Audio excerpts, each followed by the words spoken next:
Custom paint jobs like this ice effect look amazing, but they can be super expensive. However, I'm confident that this is actually far easier than it looks, having done some research, and is something that you could do yourself at home. So that's what we're going to do in this video, and I'm going to show you how.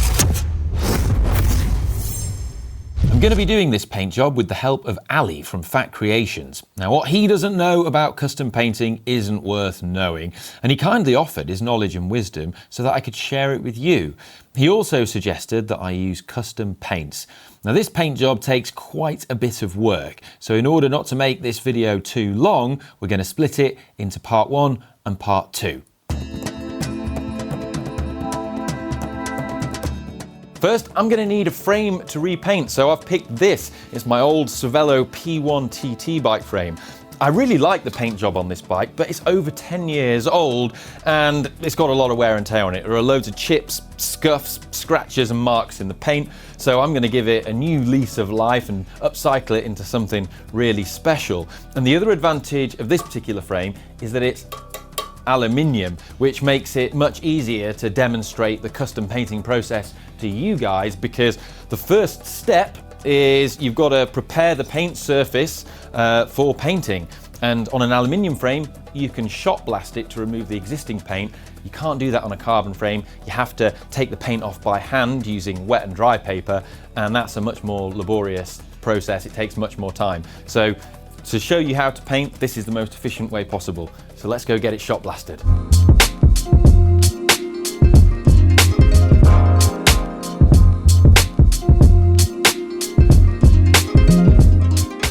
So I've come back, the frame's now been sandblasted and it's ready for the next step. So top tip, if you get your frame sandblasted to prepare for painting, is to ask for them to do it with a fine sand or soda blasting. That way you get a surface which requires very little preparation and is almost ready for the next stage, which is priming, rather than using a harsh or coarse shot blasting sand. So in terms of price, well, I got quotes in my local area from around 20 to 40 pounds, and I went with Bristol Soda Blasting, who were able to do this for me, which is good. So right, back to Megabase. Before we paint the frame, we first need to apply a primer coat. And before we apply the primer to the blasted frame, we need to do a bit of surface prep on it. This is for a couple of reasons. So it's to remove any dirt and dust from the blasting process, but it's also just to smooth out some little imperfections on the surface that you can see as a result of the blasting process too. So you can see there's a couple on the top tube here that we're just going to smooth out. To do this, I'm going to use some just regular dish scourers, like what you'd have in the kitchen, and some soapy water. So these are abrasive enough that they can just smooth out that surface sufficiently and take it down to where it sort of needs to be. And then after that's been done, I'm going to use some panel wipe and a cloth just to go over the entire frame to remove any chemical impurities on there, so that the primer is able to have maximum adhesion and really stick to the frame. That is absolutely crucial.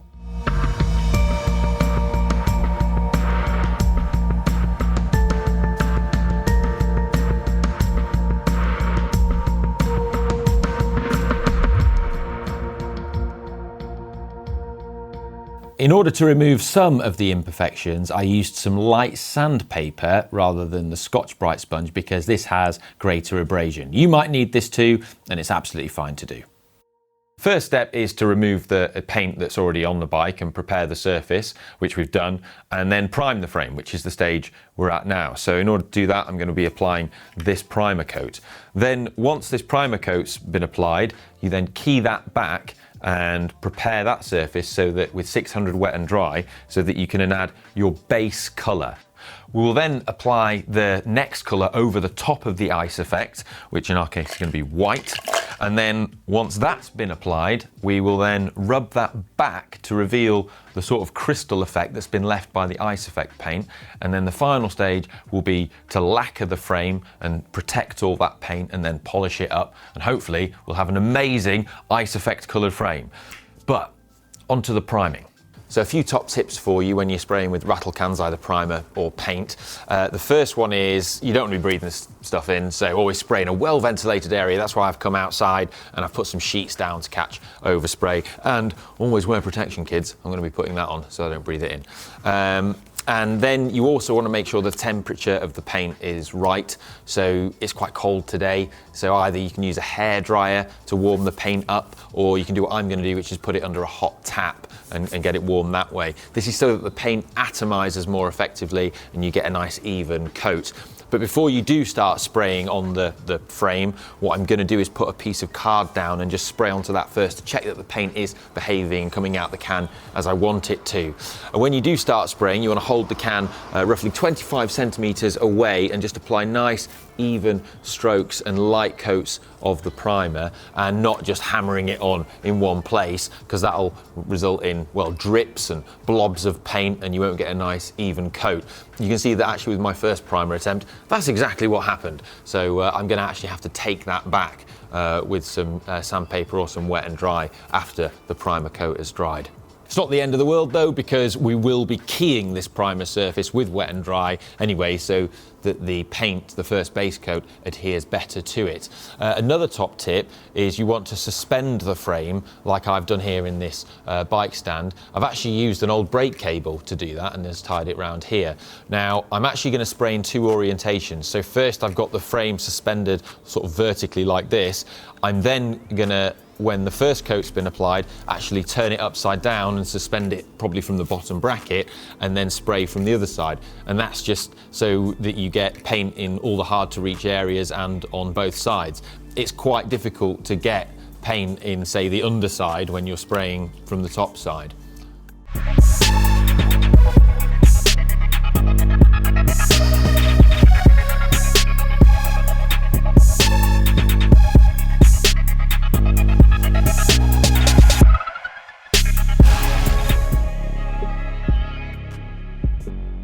So we've got this initial primer coat on now. It says it takes 10 to 25 minutes to dry. However, it's pretty cold today. So I'm going to give it 30 minutes, then I'm going to spin the frame upside down and put the next coat on.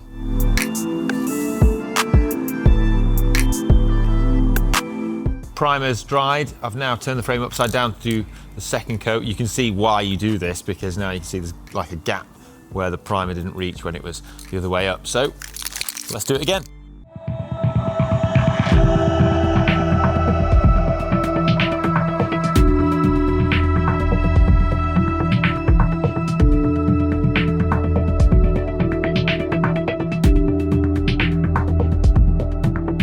With the primer applied and dried, it's now time to prepare the primed surface for the next stage, which is going to be our silver base coat. To do this, we use 600 grade wet and dry and some water and go over the entire frame. This is to key it back and to prepare that surface for the paint, whatever paint you apply next.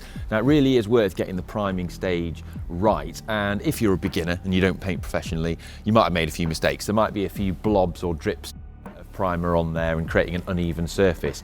If this is the case, don't worry, but you can just go back with something a bit harsher than the 600 wet and dry, maybe even some light sandpaper, and just flat those areas back and then reapply some primer again over the top. This is really worth doing, especially if you're applying a shiny colour such as the silver we're doing, because it won't pop and look anywhere near as good if the surface underneath it isn't nice and smooth and properly prepared.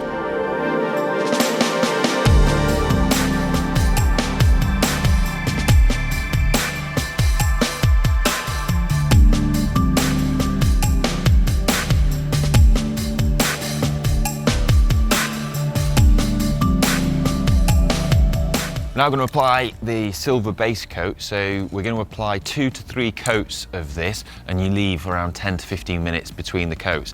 After the final coat has been applied, I'm going to leave it 60 minutes for that to properly dry before we go on to the next stage, which is applying some clear coat lacquer to kind of save the progress of what we've done so far and lock it in.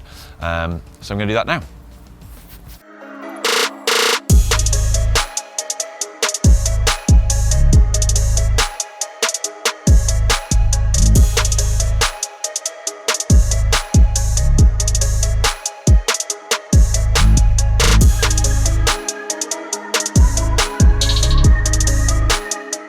With the clear coat now on, I have to leave that 24 hours for it to properly cure and harden so that we can move on to the next stage, which is actually keying that back and roughing up the clear coat so that it creates the right surface for the ice effect chemical to go on.